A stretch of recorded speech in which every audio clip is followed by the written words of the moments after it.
is Client Postula Tissue from BS Criminal YouTube Block B. So for today's video, I will discuss the sixth topic and each function. So first topic is the classical theories of crime causation. So classical theory is the product of enlightenment. In classical theory, human behavior, including criminal behavior, is motivated by a hedonistic rationality, in which actor with and potential pressure of an action against the possible pain associated with it. So first function of the classical theories is the rational choice theory. Rational choice theory states that individuals use rational calculation to make rational choices and achieve outcomes that align with their own personal objective. For the example, inventor choosing one stock over another because they believe it offers a higher return. Savings may also play into rational choices. So the second function of the classical theory is the routine activity theory. Routine activity theory is based on the assumption that a crime can be committed by anyone who has the opportunity. The theory also states that the victim are given choices on whether to be victim mainly by not placing themselves in a situation where a crime can be committed against them. For example, CCTV camera is not a capable guardian if it is set up in incorrect or in the wrong place or it is not monitored.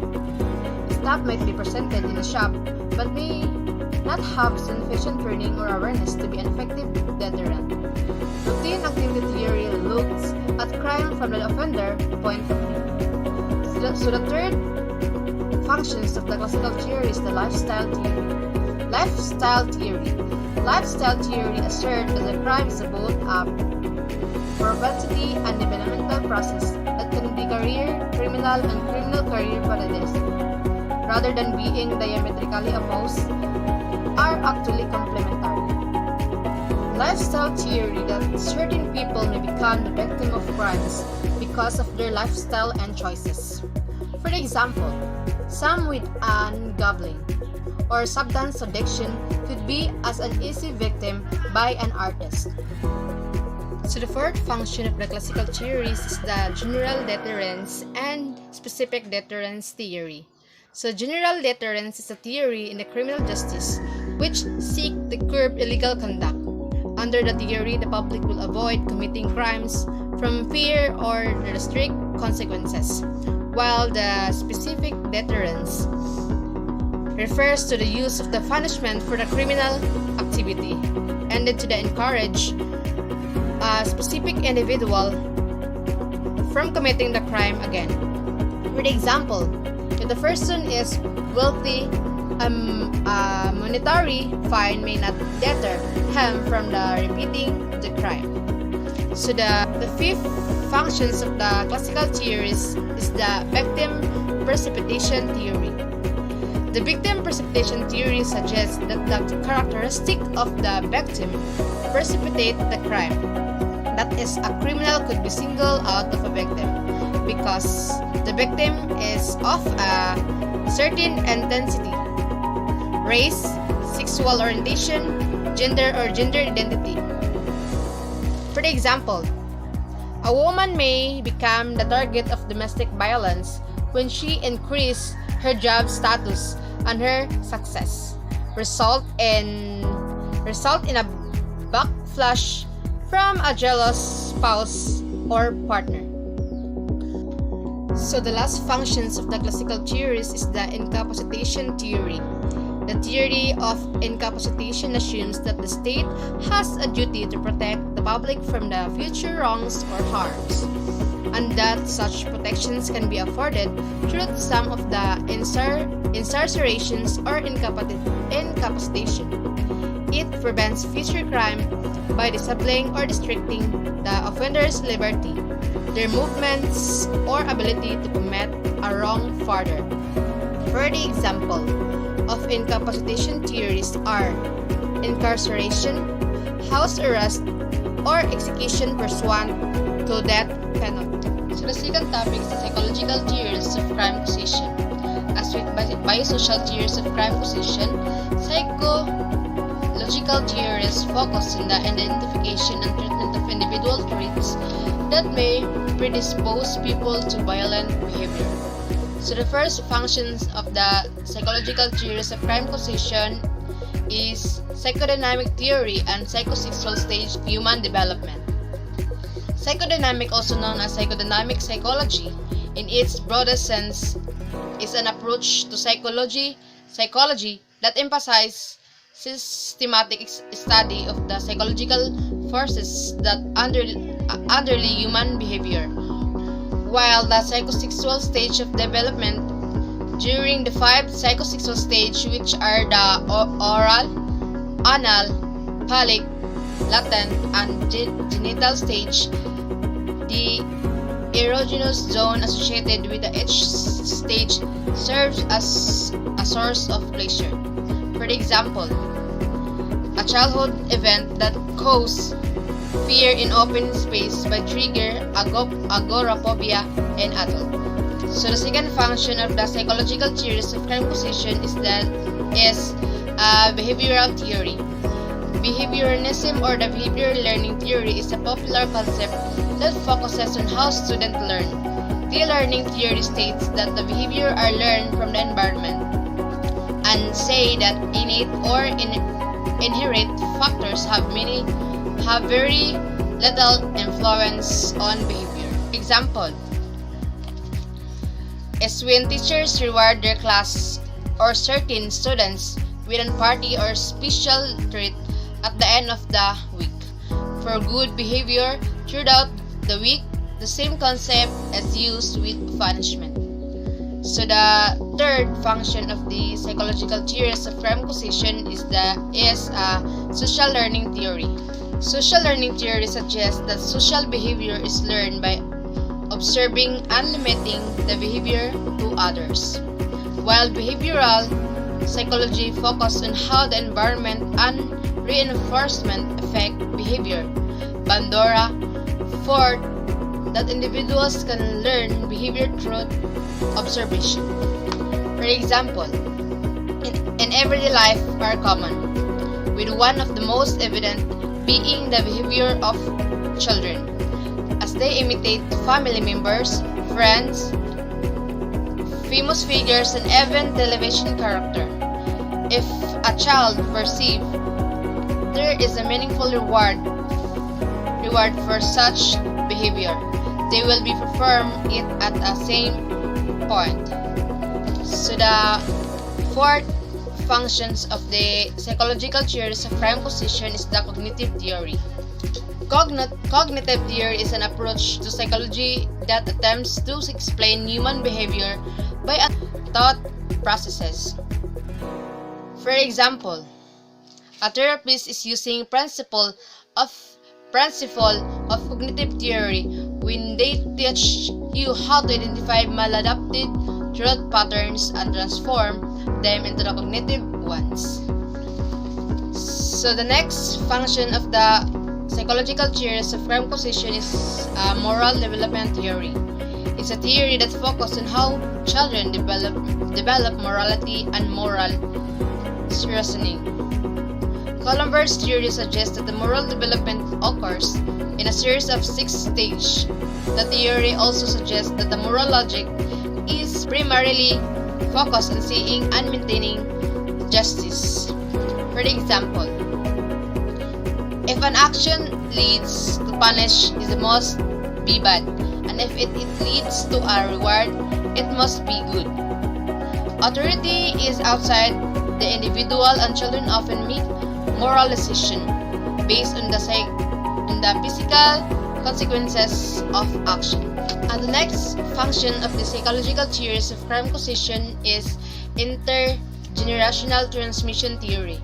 Intergenerational transmission refers to the transfer of individuals' abilities, traits, behavior, and outcomes from parents to their children. For example, parents' schooling choices may directly impact their children's decision to stay in school. Intergenerational transmission incorporates both causal and non-causal channel. So the next functions of the psychological theories of crime causation is alternative theory.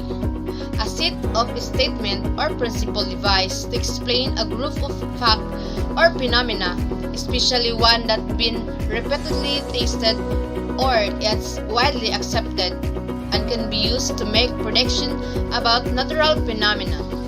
For example, that the brain is left unchanged after a night's sleep is unacceptable on its face. For its part, the defense may present an alternative theory of an event associated with the crime. So the next function of the psychological theories of crime causation is differential association.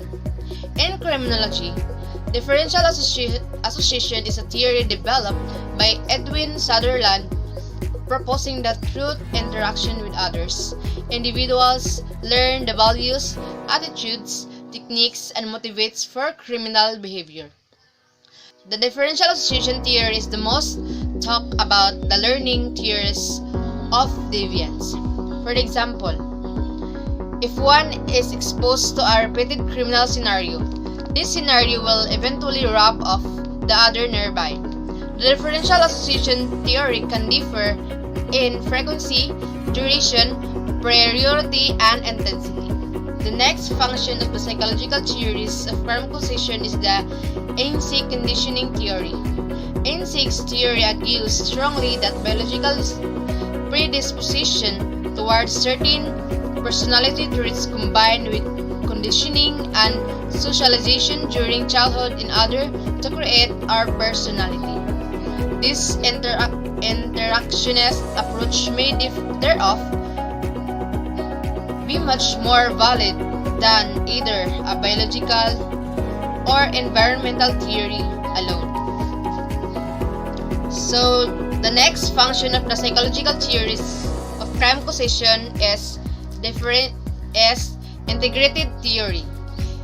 Theory integration is way to recognize commonalities in the theories to make a synthesis of theories in order to have a single theory that is superior to any those individual theories.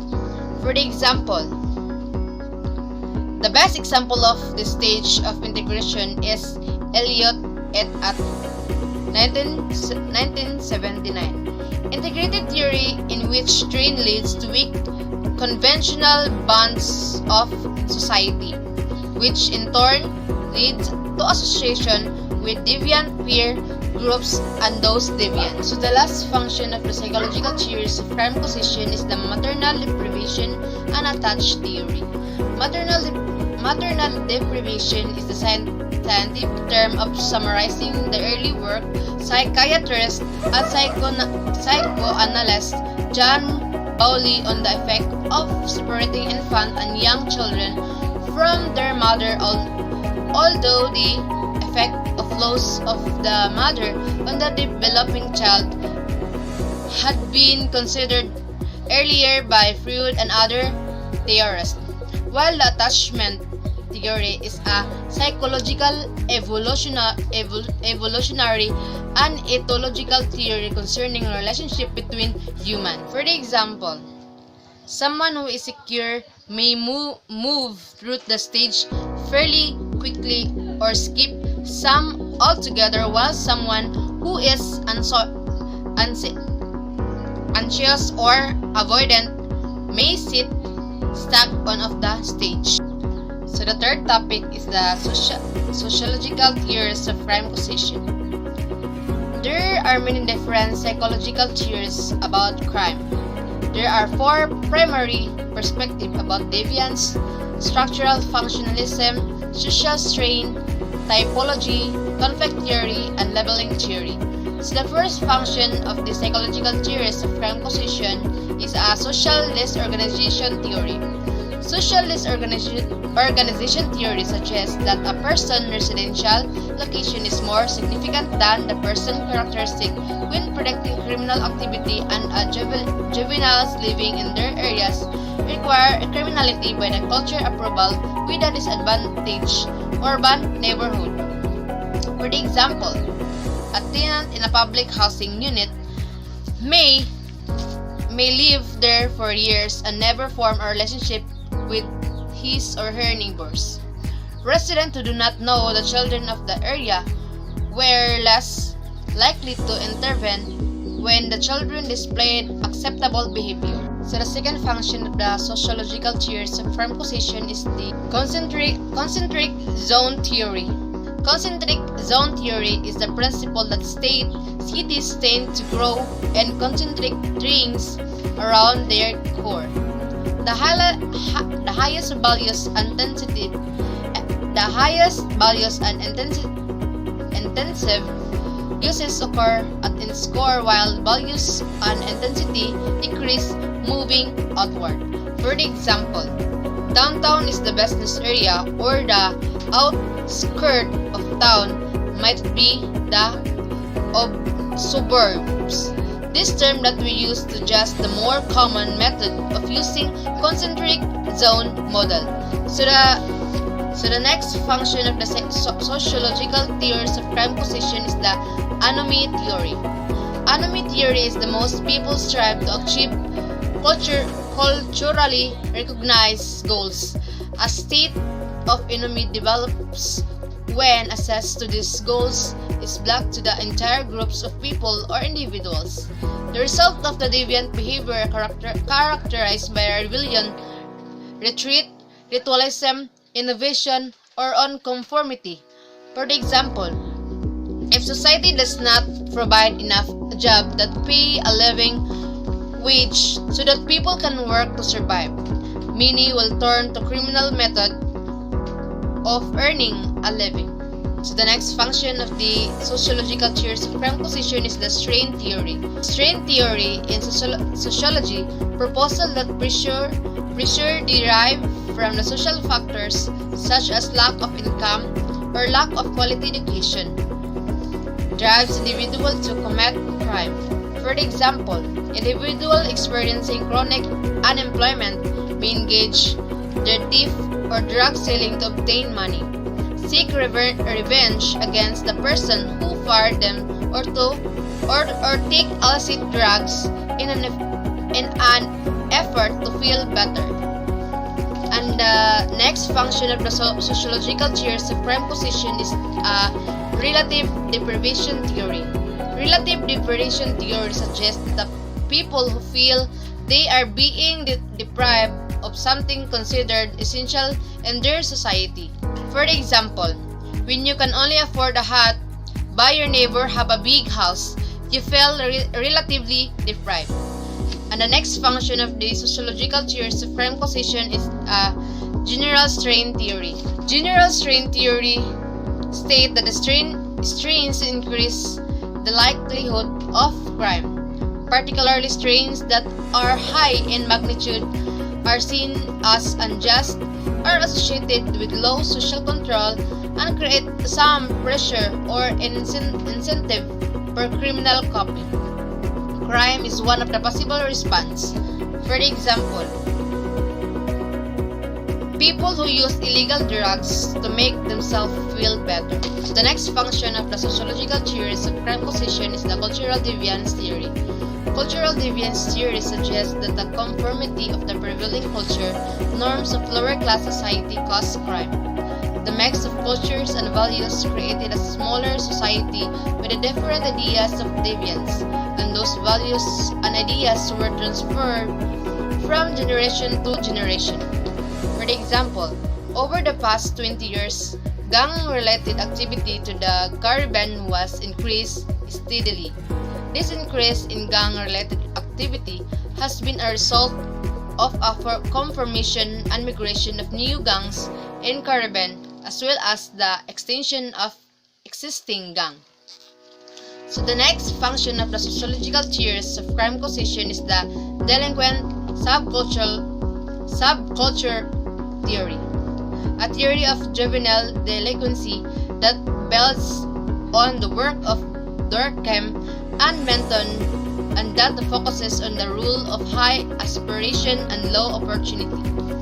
For example, characterized by utilitarian crimes such as theft, adult criminals exercise social control over the young to stop them carrying out an utilitarian delinquent act, such as vandalism, which might attract the attention of the police. So the next function of the sociological theories of crime causation is the differential opportunity theory.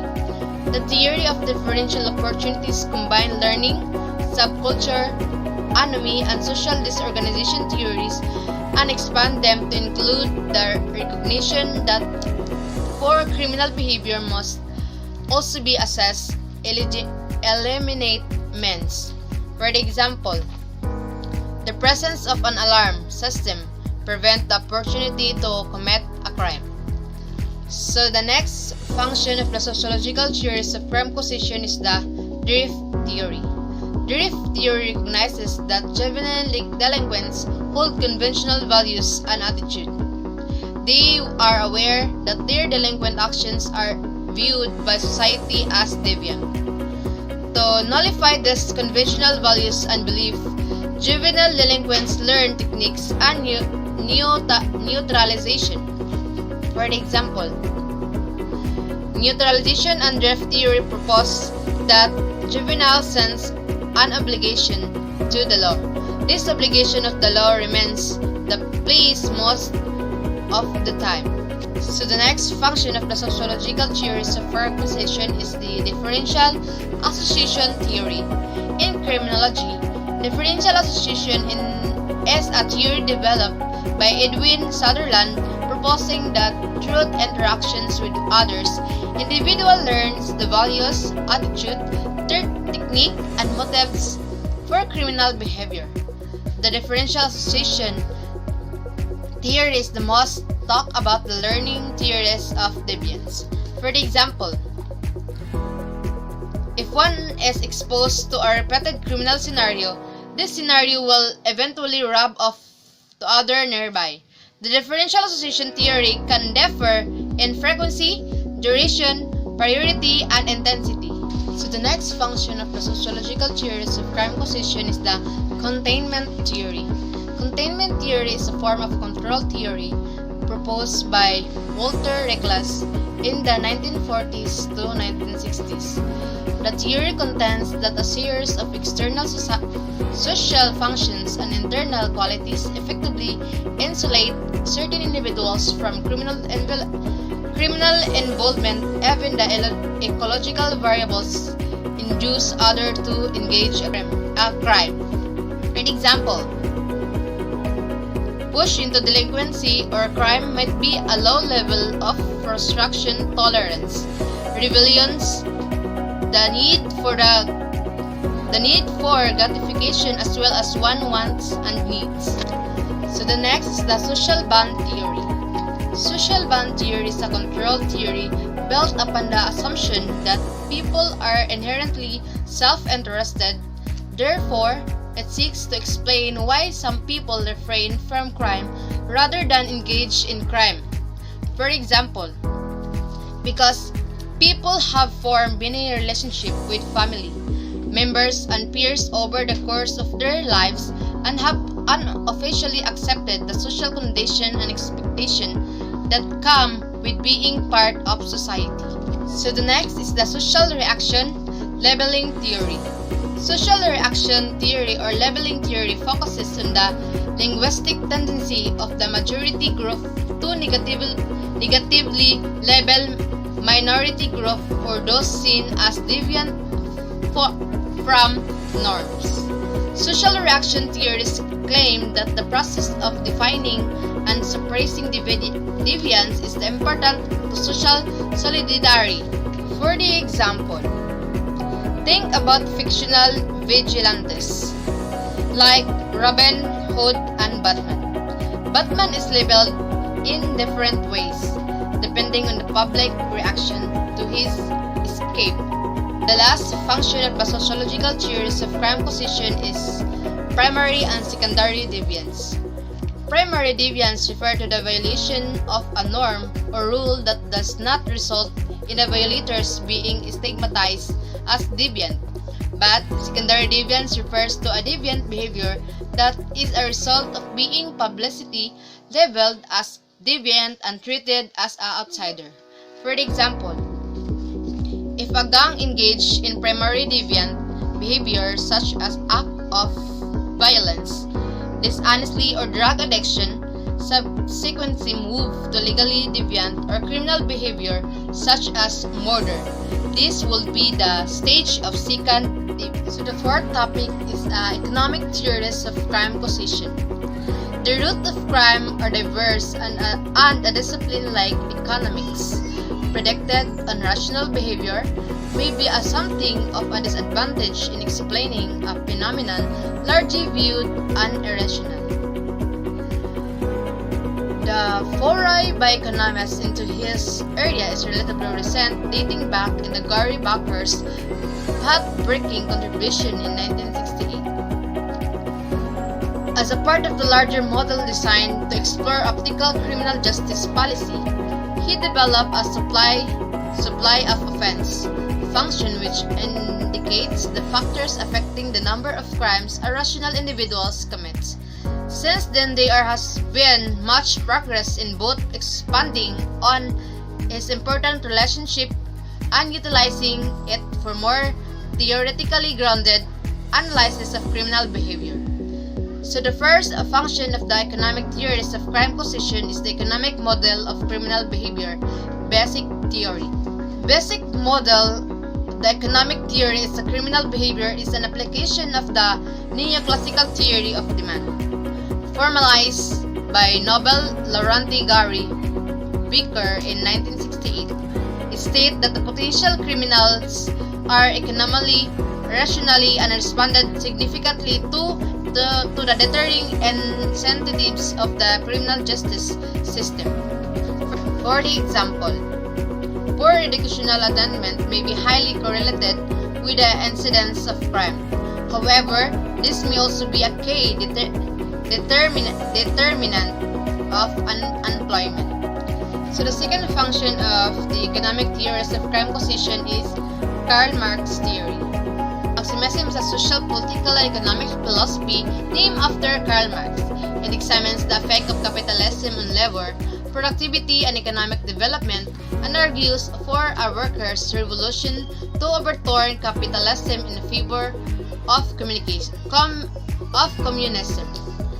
The next function of the economic theories of crime causation is Friedrich Engels and William Borger's theory. Engels developed a profound sense of cynicism towards major societal institutions like religion. He was opposed to organized religion and capitalism, much of which was influenced by the writers of German philosopher George Wilhelm Friedrich Hegel and Dutch criminologist William Bongers believed in a causal link between crime and economic and social condition. He asserted that crime is a social in origin and a normal response to prevailing cultural condition. In more primitive societies, he contended that survival requires more selfless altruism within the community.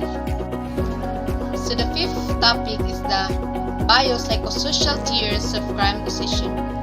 Biopsychosocial theories is the multidisciplinary perspective that attempts to understand criminal behavior and related outcomes like antisocial behavior and its consequence. By considering the interaction between biological, genetic, hormones, sociology, brain structure, functioning, psychological, and sociological factors. So the first function of the biopsychosocial theories of crime causation is the biopsychosocial model of crime causation. Biopsychosocial criminology and psychology is a multidisciplinary perspective that attempts to understand criminal behavior and related outcomes like antisocial behavior and its consequence. by considering the interaction between biological, genetic, hormones, psychology, brain structure, functioning, psychological, and sociological factors. For example, a person may have a genetic predisposition for depression, but they must have social factors such as extreme stress at work and family life. The next is the moral insanity and criminal responsibility. Moral insanity refers to a type of mental disorder consisting of abnormal emotion and behaviors in the apparent absence of intellectual impairments, delusions, and hallucination. It was an accepted diagnosis of Europe and America throughout the second half of the 19th century. While the criminal responsibility refers to a person's ability to understand his or her conduct at a time of crime is committed. Laws define crimes in terms of an act or omission and a mental state. Criminal responsibility relates to the mental state element of the crime. For example, mental disease as destroy the ability to distinguish between right and wrong is a particular act. So the next is the premenstrual syndrome. Premenstrual syndrome or MPS refers to the physical and psychological symptoms that the female experiences in the week or two leading up their menstrual period. Headaches, bloating, cramps, and mood swings are among the most common MPS symptoms. For some, the symptoms are the minor convenience. For example, the most common mood-related symptoms are irritability and depression. Next is the battered child syndrome. Battered child syndrome, a disease in which children are physically abused. The battered children syndrome is a form of child abuse. Not until the 19th century were the children granted the same legal status as domesticated animals in regard to protection against cruelty and neglect. For example, common trigger events that may occur before assault include incessant crying or weaning the infant or children. Next is the battered woman syndrome. Battered woman syndrome or battered person syndrome is a psychological condition that can develop when a person experiences abuse, usually at the hands of immediate partners. People who find themselves in an abusive relationship often do not feel safe or happy. However, they may feel unable to live for many reasons. These include fear and belief that they are the cause of the abuse. For example, the relationship between partners become strained and the woman might see a potential threat.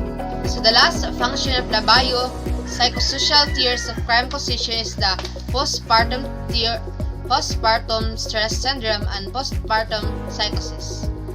First, postpartum depression. Both occur after childbirth. Although postpartum depression is the more common, about 1 in 7 women experience symptoms of postpartum depression. According to the American Psychological Association, the Center for Disease Control and Prevention, the number is closer to 1 to 10. While the postpartum psychosis is rarer than postpartum depression and involves symptoms that include delusion or hallucinated and can put both mother and child in danger. Health experts say the condition affects 1 to 2 out of 1,000 women and teens that pretend within the first 2 to 4 weeks after delivery. According to the study published in the Journal of the Women Health in 2006. So the sixth topic is the political, social conflict theories of crime causation. An alternative conception of the political theories of crime causation is that they are characterized by their emphasis of social conflict and power relationship. Insofar as the criminal justice system is a sim of the instrument of a political control or repression, politicization of all crime is implied. The first function of the political and social conflict theories of crime causation is the Marxist criminology. Marxist criminology is one of the school of the criminology. It parallels the work of the constructural functionalism school, which focuses on what produces stability and continuity in society. But unlike the functionalists, it adopts a predefined political philosophy. For example, it's replacing private ownership with a cooperative ownership. So the second function of the political and social conflict theories of crime causation is the conflict theory. Conflict theory is a theory that society is in a state of perpetual conflict because of the competition of limited resources. Conflict theory holds that the social order is maintained by the domination and power, rather than by consequence of conformity. For example, the relationship between employers and employees as one of the conflict, in which the employees wish to pay a little as a possible for the employees' labor, while the employees wish to maximize their wage. So the next is the social reality of crime. Crime is the definition of human conduct that is created by authorized against the politically organized society. Person or behaviors become criminal because of the formulation and application of or criminal definition those crime is created. For example, he concluded that the public conceptions of crime are constructed in the political arena to serve political purpose. Next is the left realism. Left realism is just one political ideology that focuses on the cause of crime and defense. Left realists believe that living in capitalistic society, a society where private entities control trade and industry instead of the state, is the main cause of the crime. For the example, being marginalized means one does not have a voice in society. Next is the postmodern theory. Postmodern theories is a philosophical movement that arose in the second half of the 20th century as a critical response of assumptions alleged present in modernist philosophical ideas regarding culture, identity, history, or language that were developed during the 18th century Enlightenment. For example, are not vehicles of human progress but suspect instruments to establish power. The next function of the political social conflict theories of crime causation is the constitutive theory. The constitutive theory states the recognition of an entity as a state is not automatic. A state is only a state when it is recognized as such, and other states have considerable discretion to recognize or not. Moreover, only upon recognition by those other states does that new state exist at least a legal sense. For the example, state that recognition of an entity as a state is not automatic. So the next function of political social conflict theories of crime causation is conservatism and liberalism theory. Conservatism and liberalism theory is a type of the political belief that supports emphasis on tradition and relief on the individual to maintain society. The term is associated with the right-wing politics. It has been used to describe a wide range of views. With a proper institution and diplomacy, liberals believe that the state can work together to maximize prosperity and minimize conflict. Liberalism is one of the main schools of international relations theory.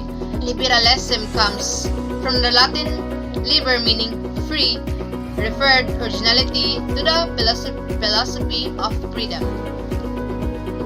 So the next function of the political and social theories of crime causation is the radicalism. Radicalism politics denotes that intent to transform or replace the fundamental principle of a society. A political system often through social change, structural change, revolution, or radical reform. The process of adopting radical views is termed radicalization. For example, the radical of acetic acid was called acetic, and that is muriatic acid. So the last function of the political social theories of Causation is identity fusion theory. Identity fusion theory possessed that strongly fuse individuals' feels kin-like bonds with other group member, even ones is whom they may have had little or no contact. Several studies have garnered empirical support for the irrationalities principle. For example, the verbal measure of identity fusion taps feelings and reciprocal trait between individual and the group. So that's all. Thank you and God bless.